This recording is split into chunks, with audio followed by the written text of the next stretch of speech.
સાથે મગફળી ખરીદી અંગે ચર્ચા કરી।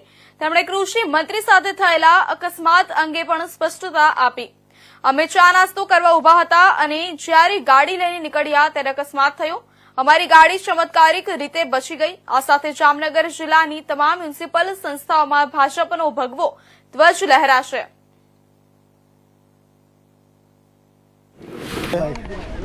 શુક્રવારનો દિવસ હોવાથી જામનગરનો મારો લોકસંપર્કનો દિવસ છે, ત્યારે મારા મત વિસ્તારના જામનગર તાલુકાના આપા માર્કેટિંગ યાર્ડ ખાતે જે ટેકાના ભાવે સરકારશ્રી દ્વારા મગફળીની ખરીદી થઈ રહી છે, એ ખરીદી કેન્દ્રની મુલાકાતે અને ખેડૂત ભાઈઓને મળવા માટે હું અત્યારે આવ્યો છું।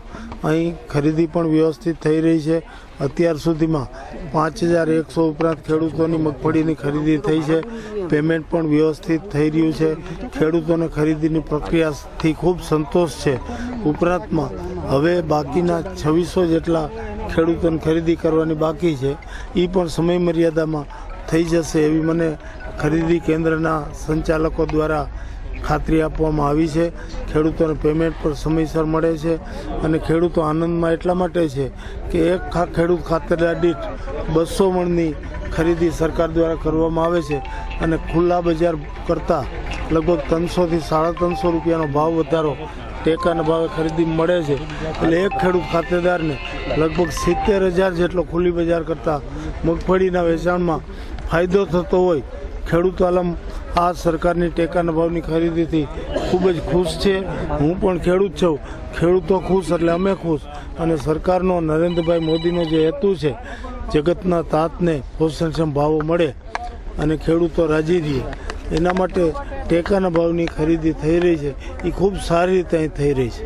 ગઈકાલે ચોટીલા નજીક આપની મોટરકારના અકસ્માત નડ્યો હતો, શું કહેશો? ગઈકાલે ગાંધીનગરથી અમે આવતા હતા, રસ્તામાં ચોટીલા પાસેની ઓનેસ્ટ હોટલમાં ચા પીવા અમે રોકાણા।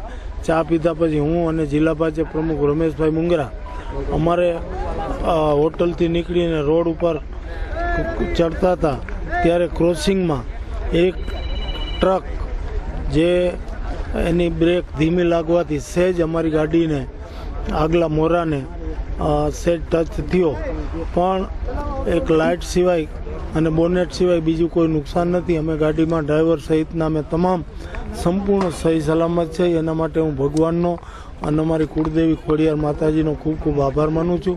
સહી સલામત રીતે અને ચમત્કારિક રીતે કહી શકાય એવો મારો આબાદ બચાવ ભગવાને કરી દીધો છે। નગરપાલિકાની ચૂંટણી આવી રહી છે, શું કહેશો કે જે રીતે ભાજપ દ્વારા જે કેટલાક ઉમેદવારોને ફોર્મ ભરવા માટેની સૂચના દેવામાં આવી છે? હવે ઉમેદવારો આજકાલમાં જાહેર થઈ જશે।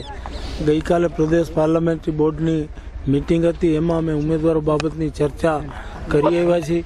હવે એ લોકોની ત્યાંથી સૂચના આવશે, એ પ્રમાણે ઉમેદવારોને ફોર્મ ભરવાનું કહેવામાં આવશે।